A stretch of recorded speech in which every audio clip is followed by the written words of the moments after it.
So this has been on my to-do list for quite a while. I want to repurpose these outlets here that have speaker wire coming out of them, coaxial cable.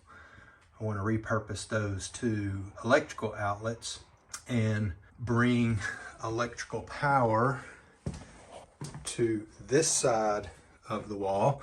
And I've already drilled a hole here and found that the wall is solid with like an aerated block. So I've got to see what it takes to get through that and to the conduit. But these are in a form of conduit. All the cables are running through that conduit. So what I'm hoping is I can drill through the wall, find the conduit, tap into it, and then run my cables by pulling new cable, using those as like fish tape. We're going to try to see if we can get those in there. I already have the light here. We're going to do a different bulb. That bulb is too big. We're going to have a light switch and some outlets. So I want to try to get those installed, make this little area over here a little bit more purposeful. And I built this wood top here to give us more countertop space, but you really can't use it because there's no light and no outlets over here. So hopefully this will make it a little bit more useful. So I hit it perfectly. It looks like my drill bit went right between the wire casings. Hopefully it didn't damage any wire, power wire, because there is an electrical outlet there. Now the task will be to get inside that conduit and expose the wires, because that is really deep in there. That's how far it went in. So I just need to see if I can get to the wires, and then we can pull wires into here, add the outlets. So I'm going to go ahead and drill another hole right beside it, because I'm doing at least 2 outlets. I'll have a light switch in there with the outlet, or I'll have 2 outlets and then also a light switch. I was hoping to have the light switch here, but when I drilled this hole, I wasn't expecting it to be a solid wall. I was expecting it to be a hollow wall. So we'll see how this goes. That turned out really good. 6 different pieces of conduit there. So we have 1 for the outlet, 1 for each of these, 1 here, and 1 here that is empty. If I can cut a hole large enough in there, grab the wire and pull it toward me, use that wire as a chase wire. So my idea is to use a chisel. I've sharpened this one up. It's not razor sharp. This is one I just use for general purpose. Just use it for anything. I'm gonna see if I can just cut right through the conduit with these. Then we'll pull some wires if that works out. All right, we have success. So I use my chisel, cut through the conduit. I use this fireplace tool, but I was able to use that to reach in and grab the wires. We got the 2 speaker wire. So what I'm gonna do is connect a power cable to the ends here, pull it up to that junction area. That will allow me to put additional outlets here. That is working out good so far. Okay, I was successful with that. So first I pulled out one of the cables. There's 2 cables in each piece of conduit. So I pulled 1 cable out to allow room for the new electrical cable.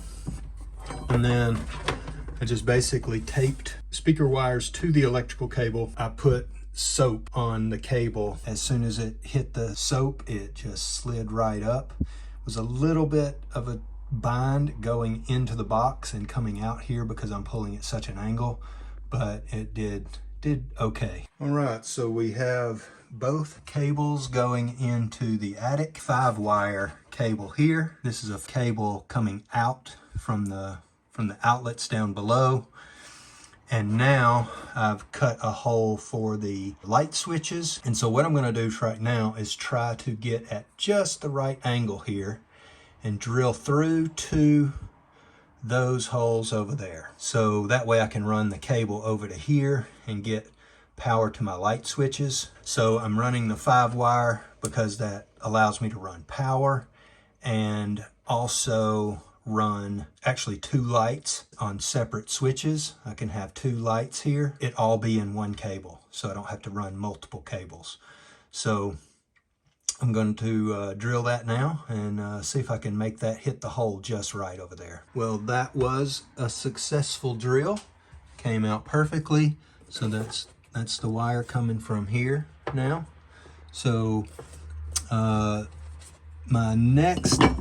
what I need to do is get into the attic and start cutting and splicing and getting all my boxes installed and getting it to where I can just hook the power up. So this is the wiring here that we're going to be tapping into. Right now this is just running a light, but it has no switch. So when I come into the attic, I just have to twist the light on. So I want to put in a switch for this light and possibly add some lighting. I'm going to mount the box on that post because this outlet is going to control the temperature sensor that will go to the roof. The roof system, the water heating system is here. So the temperature sensor needs to go through the roof about there. So this post is really close. That gives me plenty of room for the temperature cable to get out there and get into the solar hot water system. I'm going to mount a box here. So I'm going to pull the two wires that I just installed. I'm going to pull those over to this post and tie them into that outlet. And here's the nest of wires that I've pulled out. That's all the speaker wire. And then this is the light that is coming from above the stove. All right, this is how I'm going to glue this in. So I've put construction adhesive all the way around this piece, and I've put construction adhesive all around the opening. I'm going to trace the wires in through the big hole here. There's still going to be space in the back. And once this construction adhesive dries, I'm going to spray foam spray into these open areas to seal it all up and get it nice and sturdy. Well, I have all my boxes installed.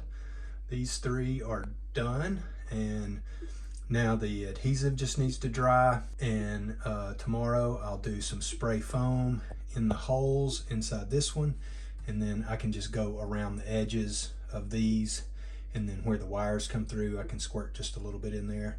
It's not going to take a lot, so the rest of the spray foam I'll use upstairs. So we have the junction box there, so all the power comes into this box here, into the top, and then the bottom wire that feeds what is this light here now.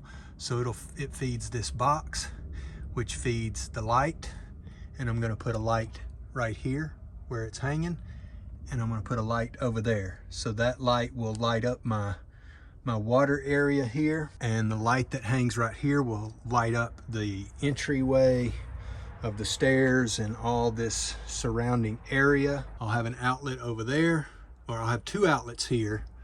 Outlet with a light switch here. The junction box is over there. Everything is going well. Well, it's the next day. Construction adhesive is pretty secure now. It's not perfectly dry, but it's good enough to where I can work with the wires and not pull the box out. So I'm gonna get all the wires, get the ends stripped, get them ready to do the connections. And just before I do all of the connections, I'm going to do the spray foam. I'm gonna go around the top and bottom of this set and get them insulated and secured a little bit better. And then all I have to do is do all the connections. So I've also got some stuff in the attic that needs to be done, so I'm going to get all that stuff done, and then we'll see how things go for today. Well, we have all the outlets and switches wired in and functional. I just did the spray foam. You can see it's already bubbled up into the box on both of these. So before it gets really dry, I will come in and kind of scrape it out before it gets too hard. Got these two outlets here, new outlets. So now we can do away with this power strip because we have more outlets there for the things we need. Outlet and light switch here. Now right now I'm only using one light switch. but I have the ability, I have wire that will function for another switch, for a fan or another light, or you know, whatever it is I might want up here. And then we have our 2 outlets over here. One of those outlets will be for the temperature sensor that goes onto the roof. So this is a big improvement. It's something I've needed to do for a long time. I put some spray foam in after I did the outlets. I've got the spray foam underneath the piping here. So I have this doubled over and I sprayed the foam inside. So now I can, it's just basically sitting on this foam. So I want it to expand and fill up and give the pipe some support. And then I have all this styrofoam and glass mat that gets layered on top of that. Yeah, so we're well on our way. I'm gonna call this little project done. Thanks for watching. Like, subscribe. Let me know if you have any questions and leave any comments down below. Thanks again, guys.